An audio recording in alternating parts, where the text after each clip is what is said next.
A former presidential advisor walked into a bank vault in 1986 and walked out having made a decision that would cost American taxpayers billions. Clark Clifford wasn't a man who made mistakes. For 40 years, he'd been the ultimate Washington insider counsel to presidents, master of backroom negotiation, the kind of lawyer who moved through power like water through sand.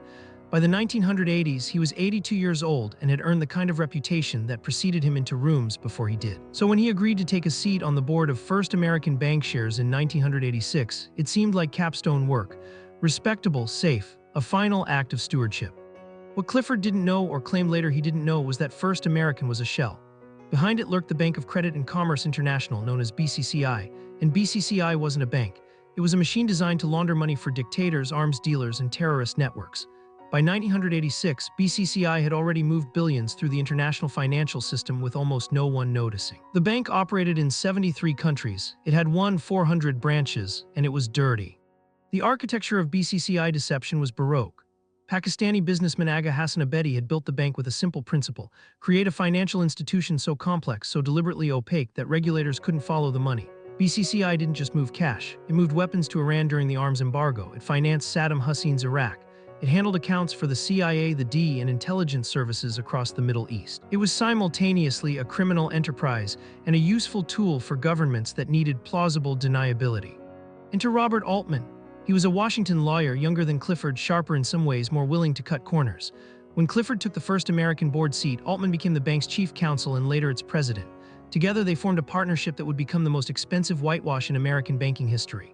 Their job, as they understood it, was to make BCCI disappear, to convince the Federal Reserve, the comptroller of the currency, and the American public that First American was a legitimate American bank, independent and clean.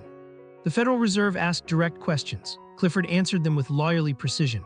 When regulators wanted to know if BCCI owned First American, Clifford said no. When they asked if there were secret agreements, Clifford said no. When they asked if Middle Eastern investors had real control, Clifford said no. Every answer was technically defensible if you knew how to read it. Every answer was also a lie. BCCI owned 77% of First American through a maze of shell corporations and front men. The ownership was hidden in bank records in Luxembourg, Pakistan, and the Cayman Islands.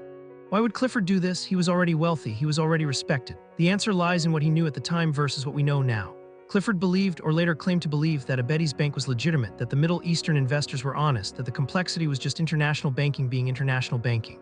He was 82, he wanted one more prestigious position. He wanted to believe the story he was being told. He made a decision to trust, and that decision cost him nothing at the time. But the pressure was building.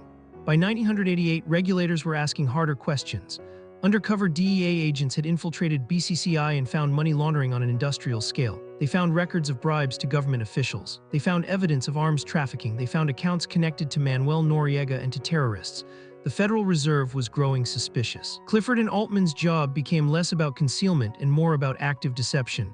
They hired private investigators to discredit regulators. They pressured journalists. They filed lawsuits against anyone asking uncomfortable questions. In 1991, BCCI finally collapsed. Regulators seized it simultaneously in 7 countries on July 5th. The bank's vaults contained evidence of $300 billion in transactions over its 15-year existence. That's not profit, that's volume. The actual criminal proceeds were in the tens of billions, dirty money from every angle: narcotics, arms, bribery, terrorism. When the dust settled, depositors and creditors had lost around $10 billion. The American taxpayer ultimately absorbed much of it. Clifford was indicted in 1992. At 87 years old, facing trial, he maintained that he'd been deceived, that he'd relied on assurances from Abedi that turned out to be false. The prosecution argued that a man of his intelligence and experience couldn't possibly have missed the red flags. They had a point. But Clifford's lawyers argued that he'd made a judgment call with the information available to him, that he'd trusted people he had reason to trust, that he was guilty of naivete, not criminality. The jury wasn't convinced he was guilty beyond reasonable doubt. He was acquitted in 1993. Altman's fate was different. Convicted in 1990 of bribery related to BCCI operations, he spent time in prison. He was eventually pardoned by President Clinton in 2001, but by then the calculus had changed.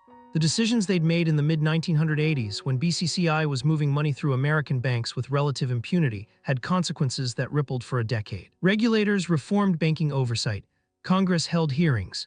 The Office of the Comptroller of the Currency tightened rules on foreign ownership of American financial institutions. The deeper question isn't whether Clifford and Altman were guilty, it's whether they were necessary. BCCI needed respectability. It needed American lawyers and American banking credentials to move through the system. Clifford provided that. His name, his reputation, his Rolodex of government contacts, these were assets worth millions to a criminal bank. He rented them out, whether he fully understood what he was renting them for or not. That ambiguity is what makes this case so instructive. Institutional corruption doesn't always require knowing conspirators. Sometimes it just requires people making reasonable decisions under pressure. Clifford died in 1998, 6 years after his acquittal. He never fully recanted his claims of ignorance. BCCI never fully explained how it had moved $300 billion through the international banking system for 15 years without serious oversight. The American regulatory system, caught flat-footed by the bank's collapse, eventually learned. But the lesson took a decade and cost billions. One man's decision to trust. Made in 1986, echoed through the 1990s. That's the arithmetic of corruption in elite spaces, a few decisions made by people with power with imperfect information under social pressure to believe the best of their peers. The costs are counted in billions. The decision-makers often die in bed. Subscribe for weekly deep dives into the financial decisions that reshaped industries and the people who made them.